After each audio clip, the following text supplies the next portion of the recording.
Dalam dunia reka bentuk grafik hari ini, kita berada di persimpangan yang menarik antara kreativiti dan teknologi.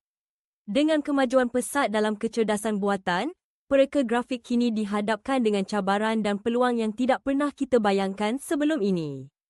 Jadi, bagaimana kita sebagai pereka grafik dapat meningkatkan kemahiran kita dan tetap relevan di era AI ini? Mari kita selami bersama. Pertama sekali, kita perlu menguasai alat reka bentuk berkuasa AI. Anda mungkin sudah mendengar tentang Adobe Sensei atau Canva yang menggunakan AI untuk memudahkan kerja kita.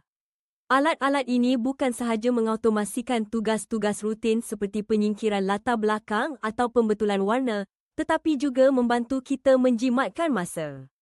Bayangkan jika anda boleh menghabiskan lebih banyak masa untuk berfikir tentang konsep kreatif daripada menghabiskan waktu untuk tugasan yang membosankan.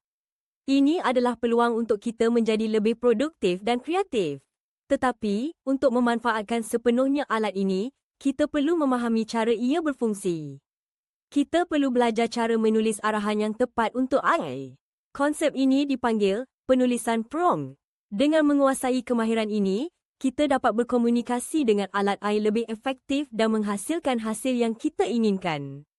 Ini bukan hanya tentang menggunakan teknologi, tetapi juga tentang memahami bagaimana teknologi ini boleh menjadi rakan kongsi dalam proses reka bentuk kita.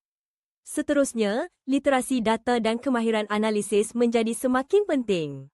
Dalam dunia di mana keputusan reka bentuk sering bergantung kepada data pengguna, kita perlu tahu cara mentafsir dan memanfaatkan data ini.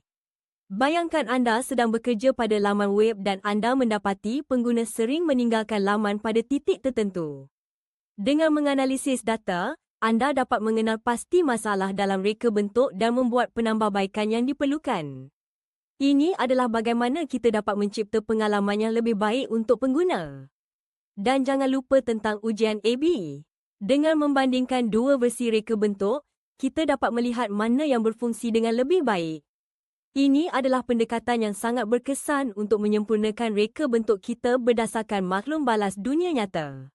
Sebagai pereka, kita perlu terbuka untuk menguji dan mencuba pelbagai pendekatan untuk mencapai hasil yang terbaik.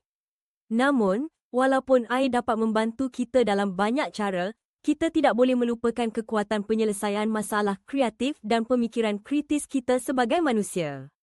AI mungkin dapat mencadangkan templat, tetapi ia tidak dapat menggantikan keupayaan kita untuk berfikir secara kritis tentang bagaimana menyelesaikan masalah reka bentuk yang kompleks. Kita perlu terus mengasah kemahiran ini, mencipta idea-idea asli dan berinovasi dengan cara yang tidak dapat dilakukan oleh mesin. Dalam dunia yang semakin digital, pengetahuan asas tentang pengkodan dan pembangunan web juga sangat berharga. Anda tidak perlu menjadi seorang pembangun sepenuhnya, tetapi memahami asas HTML, CSS, dan JavaScript boleh membantu anda berkomunikasi dengan lebih baik dengan pembangun lain. Ini akan memastikan reka bentuk anda dilaksanakan dengan betul dan memberikan pengalaman pengguna yang lebih baik. Dan jangan lupakan aspek kolaborasi. Dalam dunia reka bentuk yang dipacu AI ini, kerjasama dengan pembangun AI dan profesional dari pelbagai disiplin lain menjadi semakin penting.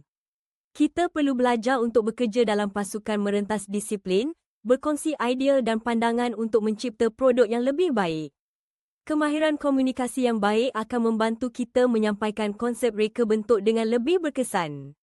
Di samping itu, kita juga perlu menguasai reka bentuk UX/UI. Dengan semakin banyak aplikasi dan alat berkuasa AI yang muncul, memahami prinsip reka bentuk berpusatkan pengguna adalah kunci untuk mencipta pengalaman yang lancar dan intuitif. Kita perlu merancang untuk interaksi yang menarik dan mesra pengguna, termasuk untuk antara muka suara dan chatbot yang semakin popular. Akhir sekali, kita tidak boleh mengabaikan aspek etika dalam reka bentuk.